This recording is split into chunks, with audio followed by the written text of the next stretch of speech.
Hi, everyone, and welcome back to the Poema podcast. I am James Prescott, your host. Welcome back to the show.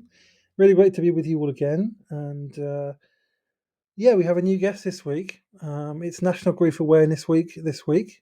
And as regular listeners will know, this is something we talk about a lot on the show, grief. With my experiences of grief and realizing how important grief is and how important it is we process grief well. I think it's important to talk about grief as much as we can and talk about death and talk about how you process trauma. And we try to do that on this show. So this week I've got a new guest called Vicky McQuarrie on the show, who is a co-host of a podcast of the Recovering God podcast. She's deputy church warden as well, and works for a non-profit organisation called AtaLoss Charity, and that works with bereaved people and offers some support. So, Vicky has a lot of experience in this area and some life experience as well. Before we get started, I will say there's going to be trigger warnings today about loss of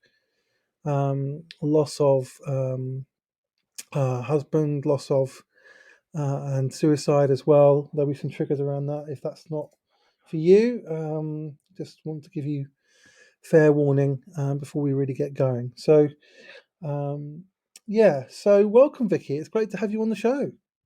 Thank you. It's lovely to be here. Yeah, we've been following each other for quite a while, really glad you're here now. And obviously, you've got quite a lot to share on the topic of grief and loss and things. So, just tell us a bit of your story.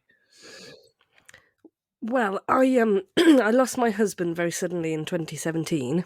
He went in for a routine operation, and he wasn't planning on having general anaesthetic, but they needed to give it him. And when he had the general anaesthetic, he had a massive heart attack and he never recovered.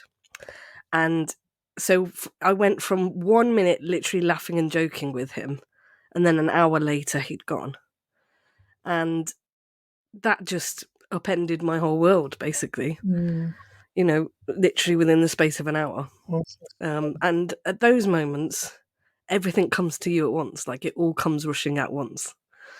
And I had no idea what to do. And what happened was I phoned my friend who had lost her husband maybe 5 years before or something like that. And I said, I was still in the hospital, and I said, John's died. And she said, you are going to be okay. I know it doesn't feel like that, but I'll ring you in a few days' time. And she gave me support, and she signposted me to Widowed Young Support run by Care for the Family. And so I was able to get support. But what I hadn't appreciated was she had started a charity called AtaLoss, and which signposts bereaved people to support, because when her husband died, she realised that nobody told her what to do or where to go or how to get help. And so yeah, right? You're nodding because you know what it's like. There's no handbook, for loss or grief. Like when my mother died, 23 years ago, there was no handbook. There's no. Mm-hmm. The other thing is, every grief experience is different, so there couldn't be a handbook because it's different for everyone, and everyone experiences it differently. So I know exactly what you mean.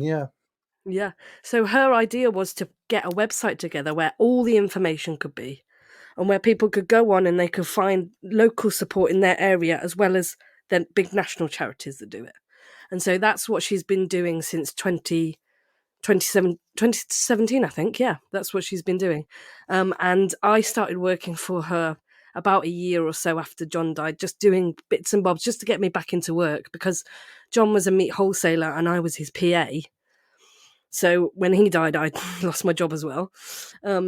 So she actually got me back into work, and then I went and did a few things, and then I've come back to work for her again.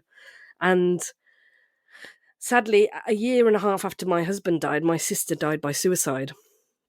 And again, it was I describe losing John as like being kneecapped and then just recovering, and then it happening again. I can't imagine how awful that would have been. Yeah, and I'm obviously so sorry for your losses. Yeah, it's awful thing to go through. I mean, it's bad enough to go through the loss of one relative, to go through two in the space of a year. I mean, I've had extended family who've been through that recently, and it's horrible. And yeah, I mean, how did you? I mean, is there anything that I mean? I know there's only a year between them, but is there anything that you kind of learnt from losing your husband that helped you when your sister passed away? Yeah, weirdly it did, in that this might sound a bit strange, but I'd survived. Like, the worst thing that could possibly happen, and that I would, John dying was literally, and I did, when he was awake, I used to wonder, what happens if he dies? Like, that's it, it's over. And so weirdly, I kind of knew that I could survive it in a way. Mm, And I knew I just had to wait it out. Like, I just had to go with the flow almost, which was really hard. But yeah, I just felt like if I can just go with whatever comes and let the waves cut, waves of grief come when they come. And I mean, in a way, I was still processing John, so I kind of had to just let it go. And in a way, I'm still processing my sister's death because I was still processing John's, if you know what I mean. So it's been a bit delayed. It's been a bit of delayed grief. Um, yeah. So in a way, I kind of I was a bit more prepared in a strange way. yeah, I understand that. Yeah, I mean, I'm my dad is getting older, and we're not sure how long he's going to last. Uh, I don't know. It could be a year, it could be 2 years. But so we're kind of me and my sister are already doing our kind of the grief before the grief thing. Mhm. Yeah, pre-bereavement grief. Yeah, Yeah, and yep. all the lessons that we learned from losing mum, they're coming to the fore. Mm. I can see it in my sister and I can see it in myself that we're Mhm. we're trying to get everything in order so that once it happens, we don't have to spend too much time doing logistical things. Yeah, yeah, We can actually get on yeah. and grieve properly because, Yeah. and I know myself well enough to know that how I can react to those things, and Mhm. I have people around me already who know me well enough to know that what I can do and can help me process that. Mhm. But I also know enough now to know that I need to process my grief. I need to not bottle it up, and that's so I'm in a much better position. Obviously, it's going to still be awful because Mhm. even if Yep. you know it's coming, it's never. It's It's not you never easier. know. It's not as tragic potentially. It doesn't make it easier to It's cope not with. a shock, it's not a Yeah, surprise, but it's still really, really yeah, it's difficult, still yeah. devastating. Yeah, yeah. And with my mum, we didn't know she was. It wasn't expected. Like the timing wasn't expected. We knew that Mhm. she would probably end up dying of asthma at some point, Mhm. and because she had really bad asthma and she had a lot of Mhm. attacks, but we didn't think it would be then. Mhm. Um, Yeah. so yeah, yeah, it's not an easy thing at all. So what kind of practices did you find got you through the loss of your husband and your sister? I think with yeah, John was an interesting one because it was so huge and it just enveloped everything. That for a while I couldn't really do anything. Like I remember just pacing up and down because I was almost like waiting for the grief to hit me. Mm, Like nothing was like nothing was happening. It was weeks and weeks, and I was just pacing up and down the living room, up and down, up and down. And when I look back on it now, I would say honestly, for about a year, I was probably in shock for about a whole year. And it really got tough. I remember around the first year anniversary, I had the most insane jaw ache, and I went to doctors, I went to dentists. No one could work out what it was until I was back in the dentist chair after being in there 3 times, being to the doctor twice, sent back to the dentist, and she suddenly said, "Is there anything going on in your life?" And I said, "Yeah, it's coming up to my husband's first anniversary of his death." And she went, "That's what it is. This isn't dental pain. This is emotional pain that's coming out." And I was like, "Oh my gosh, what do I have to do?" And so what she said, "Well, you do whatever within reason it takes to stop it." And the only thing that stopped it was sitting down on. I couldn't even watch TV. Like anything was just. I remember being in church and nearly fainting. The pain was that bad. I couldn't do anything. Couldn't sit anywhere. I just had to sit. And actually, the only thing that helped me was weirdly the. Have you ever heard of the Ignatian? I have.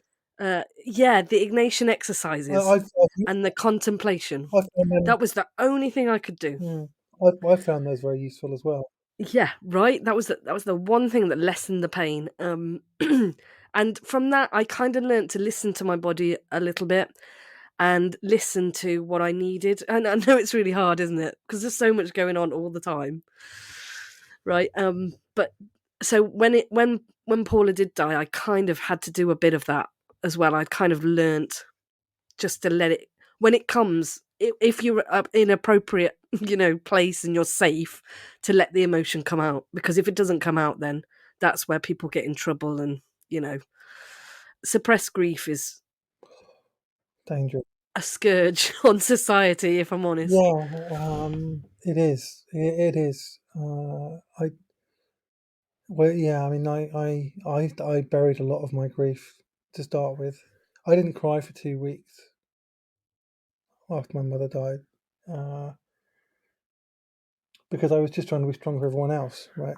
But Yep. yeah, I mean, that thing about your body, and your jaw, and that resonates a lot, because I've done a lot of embodiment work in the last 3 or 4 years, and Hmm. really learned to have a relationship with my body and listen to him, and communicate with him well, and and as I've done that, I've realized that, yeah, grief is actually like stored up in our bodies in a way, like in it, and our bodies, sometimes our bodies is trying to tell us something, and it's not, like you say, it wasn't anything wrong with your teeth or your mouth or anything. It was just your body was like, I've got this stuff in me that we need to get this out of the body, um and it's interesting. That's why I think embodiment work is really, really important for helping deal with trauma, Yep. because when you're listening Yep. to your body, then you're able to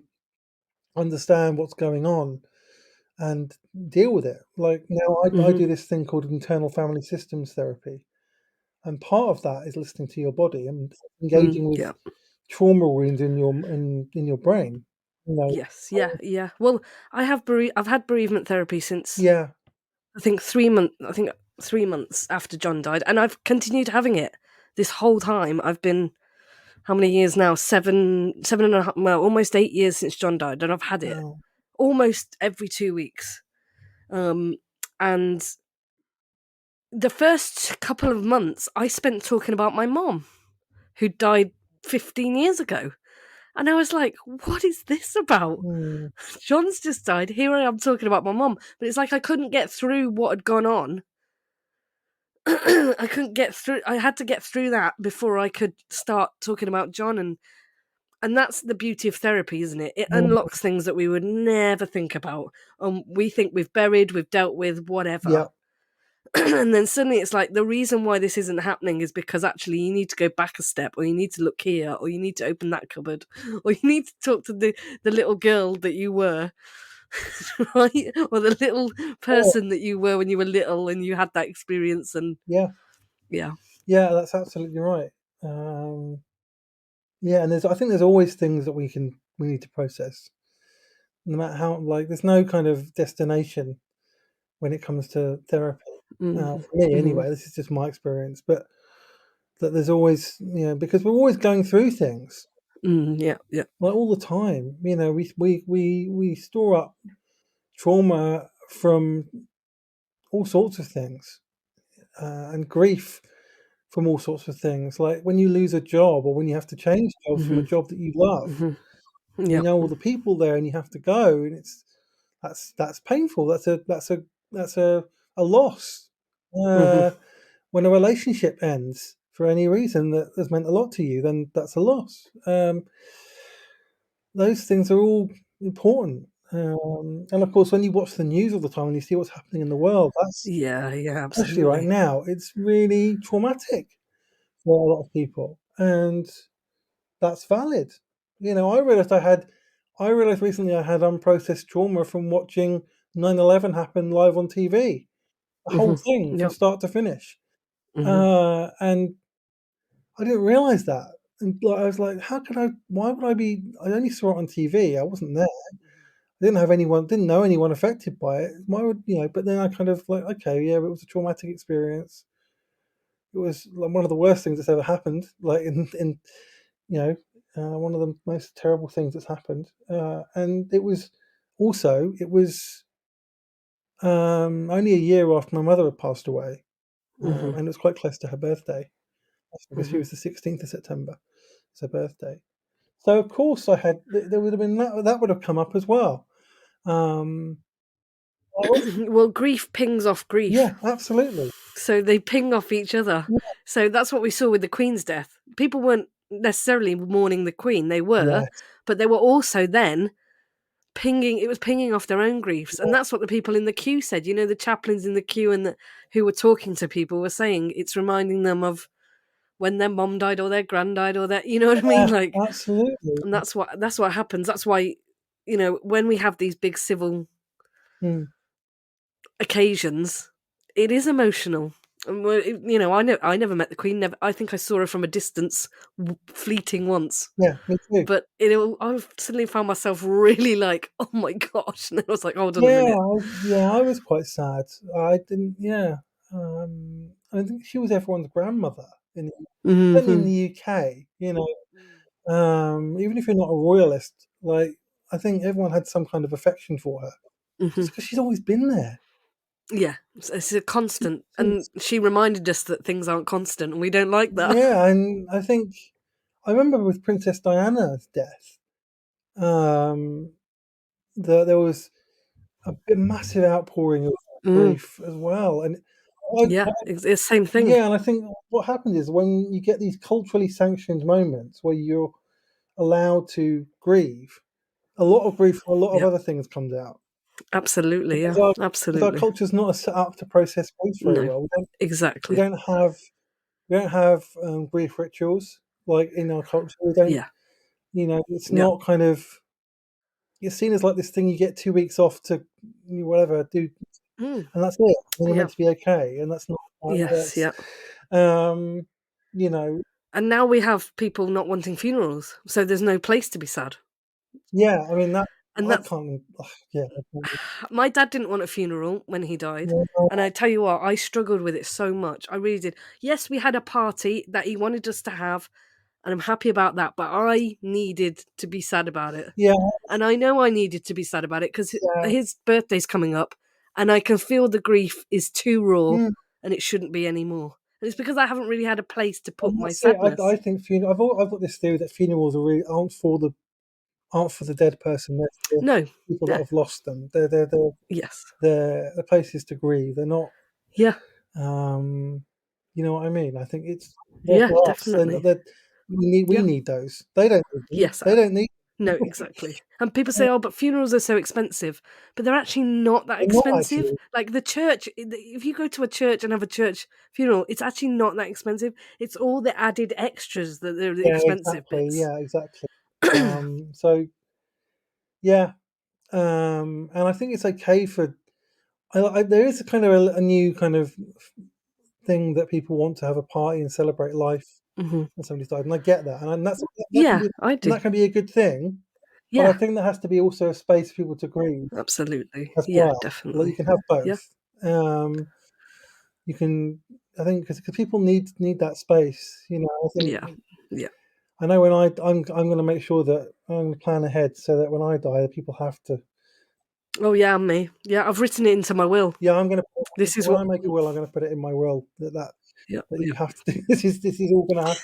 I'm going to be very meticulous about it as well.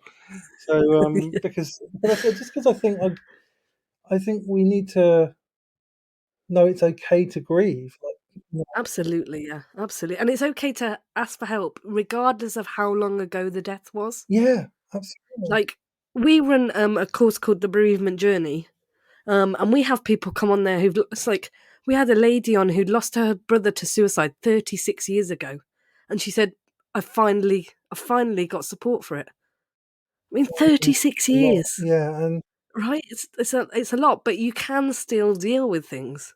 You know what I mean? You can still get support for losses that were decades and decades ago. yeah, absolutely. And yeah, because there's no timeline for grief. There's No, no. That's why I don't believe in this kind of 5-step process of yeah, grief.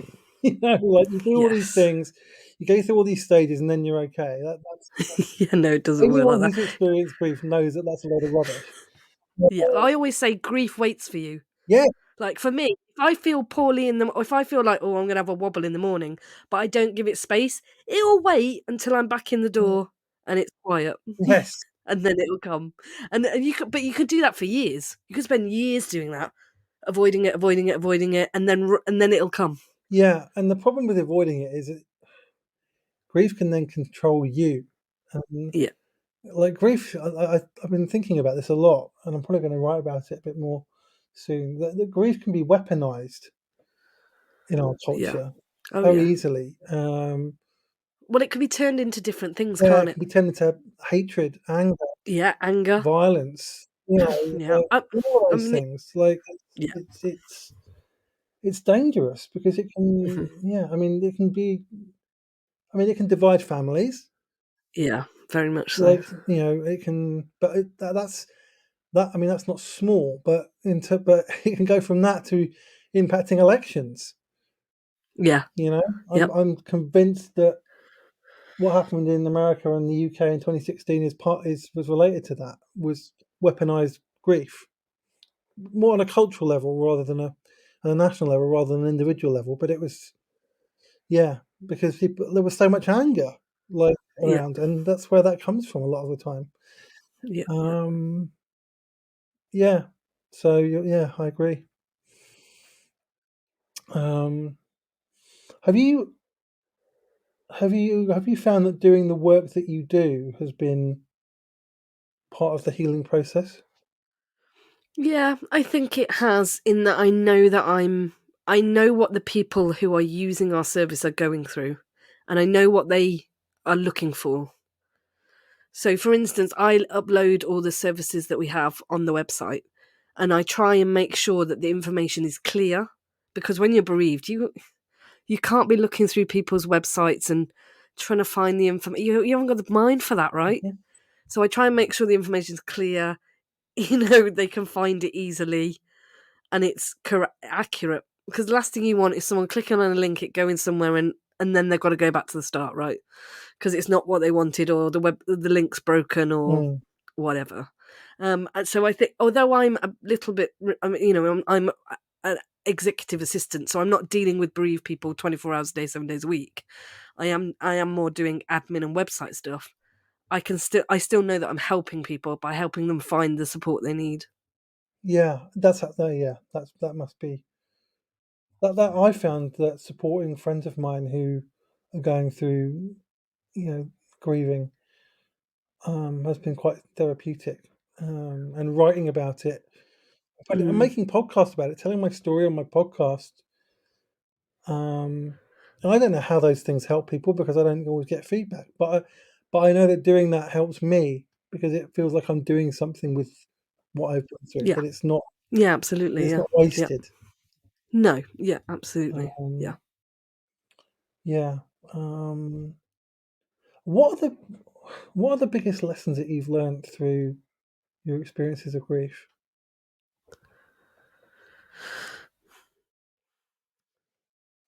I think the biggest overall lesson from all of it is that things aren't black and white. Things are not black and white, and we don't. There's everywhere is a grey area. In everything, there is a grey area. Like, I used to think the world was this way and that way. Then John died, and suddenly it's all turned on its head. And the same with my sister. You know, I saw things one way, then she died, and then I saw things totally different.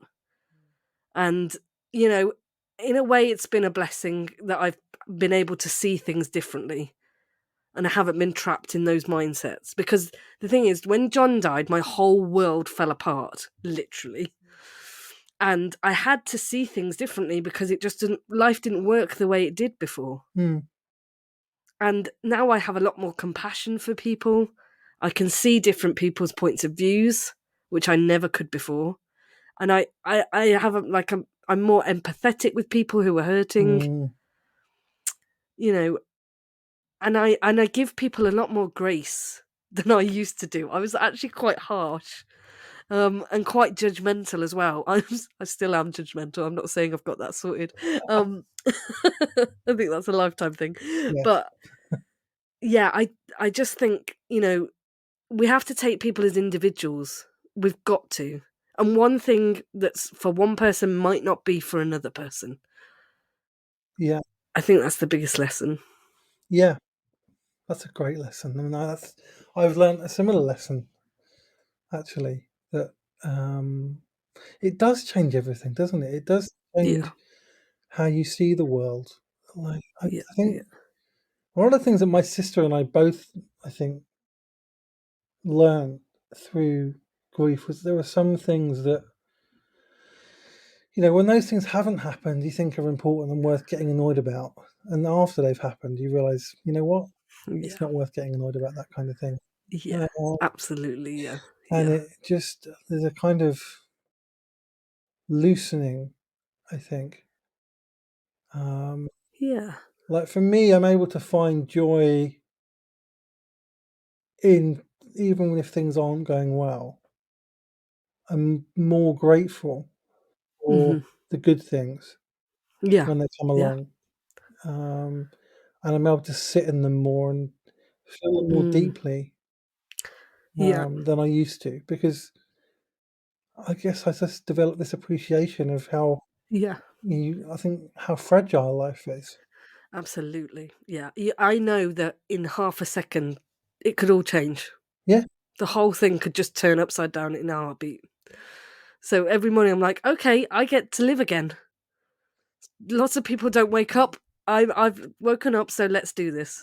yeah. I saw a documentary about grief where they interviewed a lot of people who'd lost loved ones, and one of the people in the documentary said that his approach to life now is that this could be my last day. I'm Hmm. dying tomorrow, so that's I'm gonna live and treat everybody as if that is the case. So Hmm. I'm gonna be Yeah. honest with people. I'm gonna be respectful. I'm gonna be kind.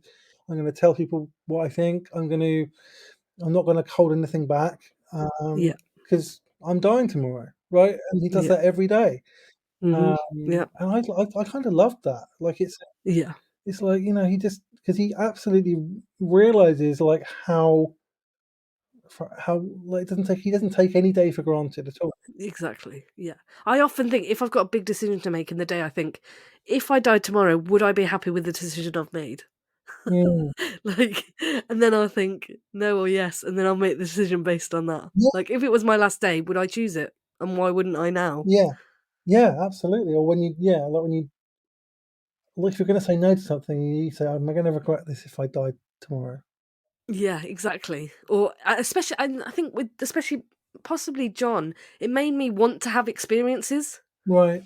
Like I suddenly wanted to experiencing things that I'd never had done. Because it's like, well, I'm still alive. I have the opportunity. Let's go and experience some things. Yeah. So it's like, oh, what have I always wanted to do? Let's go and do it within reason, obviously, and within monetary Yes. confinements and all that kind of stuff. But within reason, I was able to do some of those things. And now, if I get an opportunity, I have to have a really good reason in my head to say no, especially if it's something I've never done. So, what things have you experienced that you wouldn't have experienced otherwise? Because having Well, a lot of meeting different people, going to different places. I've been traveling. I went to Rome on my own, which seemed crazy, and some people were like, "Why are you going on your own?" Because you're now you're a widow, you're traveling on your own. But I had the best time, and even at one point during it, I was like, I had a wobble. I was like, "Why am I doing this? Like, this is crazy!" Like, But actually, I had the best time there. I loved it. I went to Ireland. I went to Switzerland. I went around a little bit. Sadly, the funds have run out for that. But if I get opportunities to go places, I really try and take them. That's fantastic. I love that. I love that. Yeah, I think when in my 30s, when I was single a lot, I travelled a lot in my 30s and my early 40s I mean, I suppose that was probably partly because of what I'd been through. I wasn't going to Mhm. to have a partner to do any of those things. I was just going to do Mhm. them. And as I started to process my grief, I was more able to take risks. Yeah. I Yeah. noticed that there Absolutely. was a little pattern that started emerging because I'd never been a risk taker. But Mhm. the more work I did on my grief, the more I was able to jump. Um, Yeah. and then once you do it once, you get a feel for it and you start to enjoy it. Yeah. And that's kind of how I got where I am now. So it's yeah, that's definitely a good lesson. Um, yeah, you definitely feel more grateful for what you have. That's for sure. Um, so I guess if there's something you wanted to a lesson that you want to pass on to somebody else, especially now it's Grief Awareness Week. Maybe people who are new to grief, who have just lost somebody, um, who are just on this beginning of this journey. What would you want to say to them? I would want to say that there is a future for you, although it doesn't feel like it right now, and that you will grow around this. It won't go away, but you will learn to live with this somehow and to let the waves of grief come when they come. Don't bury it, but get support. There is genuinely a lot of support out there. You just need to know where to find it. And if you get a knockback from one place, try a few others. I know when I was looking for my bereavement therapist, I tried about 7 people, and she was the only one who got back to me. But thank God she did, right? Yeah, So yeah, there is support out there, and also um don't feel weird about what support you might need. Some people need therapy. Okay, that's great. Some people don't. Some people just need to talk in a room with some other bereaved people, and that's okay too. Peer support can do wonders for about grief. absolutely. Like, it's not lesser than counselling. Yeah, And there's lots of bereavement cafes, bereavement groups. You know, there's help available. yeah. That's very wise advice. I've said it on this podcast many times. You just need to talk about it. You need to process it. You need Hmm. to get it out of your body and not bury it, not ignore it, not numb it, not try and cover it up. It's Hmm. okay to grieve. Yeah. It's I had somebody on the show who wrote a book called Permission to Grieve, that's a great phrase. You have Mm. permission to grieve. It's okay to Yeah. grieve. You don't have to have it all together um, after a month or a week or Mm. a year. You don't, Right. and you just have to just do the work. And you know, you're not alone. I think Yeah.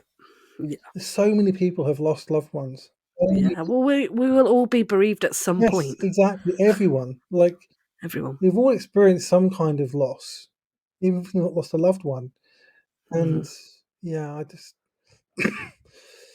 yeah, and journaling is another thing actually that I always say as well because that's another way Hmm. of processing your Hmm. emotions. It's Yeah. really healthy, and Yeah. nobody ever has to see it but you. No. Exactly. Like you're not even writing it for anybody else. You're writing it for yourself Mm. anyway. So And you don't have to keep it, don't and keep it's not wrong it. to throw it You away. can burn it, throw it away. Whatever. Yeah. Exactly. Yeah, some people do that. It's like a therapeutic thing. I know people that Mm. have written Mm. journals and then just burnt them Yeah. because they want to send that energy out away. And Yeah. there's no kind of, as long as it's obviously within moral and ethical, boundary and legal boundaries, then there's you can grieve how you need to grieve. And I think, yeah. So where can people find this charity that you work for? Well, if they log on to www.atalos.org, they can use search filters, and they can search by who they've lost, their age, what type of support they need, and their location. Fantastic. I'd highly recommend that to everybody.